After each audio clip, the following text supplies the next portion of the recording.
hallelujah sehingga jadi tugas khusus dengan sahaja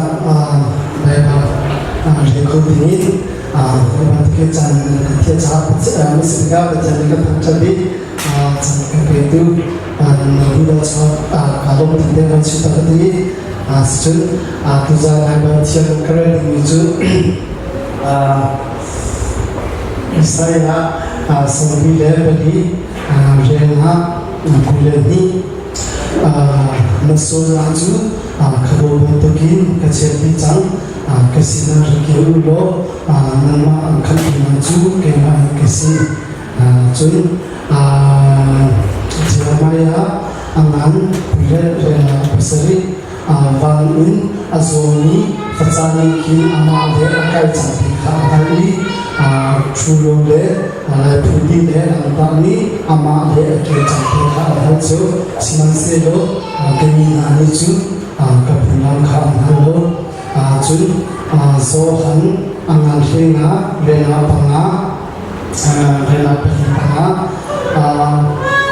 kema hi impelo kezon nama he apela misoge ni ama pein tle atal kolori aroma ape uma atal kho chucha ni zo kachma na ju tle atal koloro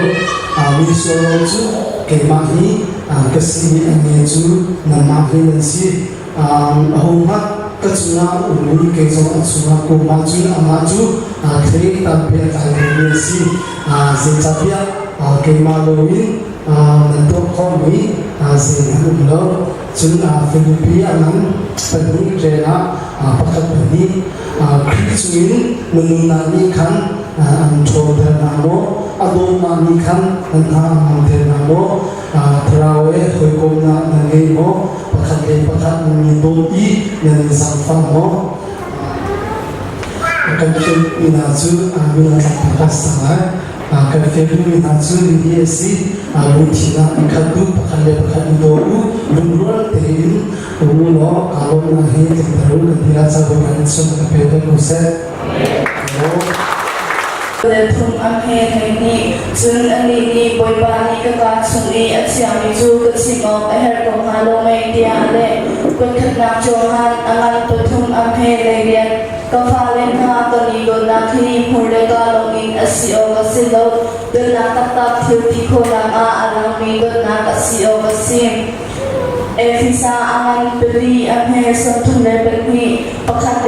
chung a zamfa na lung chin de den na lung chin ngai ulo patiang ni kri thong in angi chen na batu in pakhat ingai chen o kalon